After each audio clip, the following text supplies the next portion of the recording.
And even now that the dust has settled, every time I take this out of my pocket, I'm internally nodding my head thinking, yeah, this feels right. It could do with being a bit less slippery, and the huge camera module does get in the way a bit when trying to game, but I'm nitpicking. For me, it's almost perfect. It's $1,300 US for the base version, and that's a pretty penny. I mean, I guess if you want a phone that does pretty well everything really well, with a gorgeous big 120Hz screen, a chungus of a battery, and a massive camera bump, then hey, maybe the Note 20 Ultra is for you.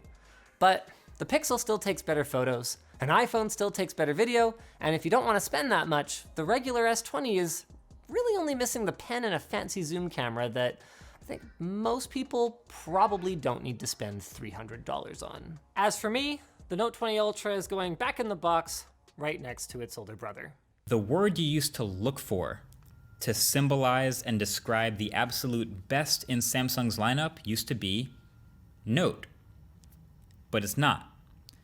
Now the word you need to look for is Ultra. The Ultra, it's a nice phone, yeah, but for $1,300, it better be.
Why did I choose the Samsung Note 20 over something like the S20 Ultra or even the iPhone 11 Pro Max?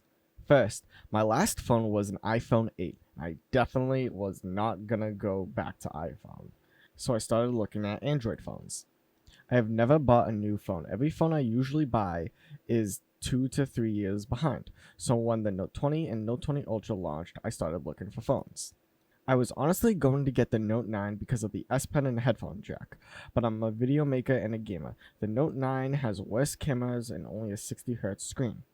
The Note 10 wasn't much of an upgrade and seemed worse, and I definitely wasn't going to get a Note 8 or a Note C4. The Note 20 Ultra is the best Note phone yet, except no headphone jack.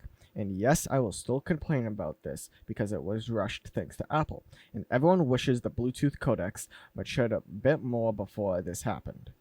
Let me get some main points out of the way.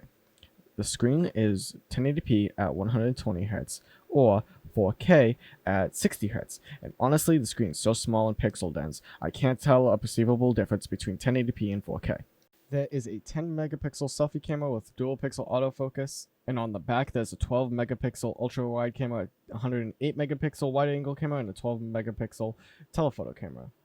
When making videos, it can record at 720p, 1080p, 4K, and 8K. 720p supports 30 FPS, 1080p supports 120 and 60 FPS, 4K supports 60 FPS, and 8K supports 24 FPS. And it can also record in HDR10+. It has a 4500 mAh battery. It has 12 GB of RAM. The base model has 126 GB of internal storage or 512 GB. Honestly, go for the 128 GB of internal storage because it has expandable memory up to 1 TB. And finally, it has an IP68 water resistance, meaning that it can be submerged in water up to 5 feet for 30 minutes. Playing now is a video taken from the Samsung Galaxy Note 20 Ultra. This should give you an idea on how good it is at rejecting wind noise and how the lenses work.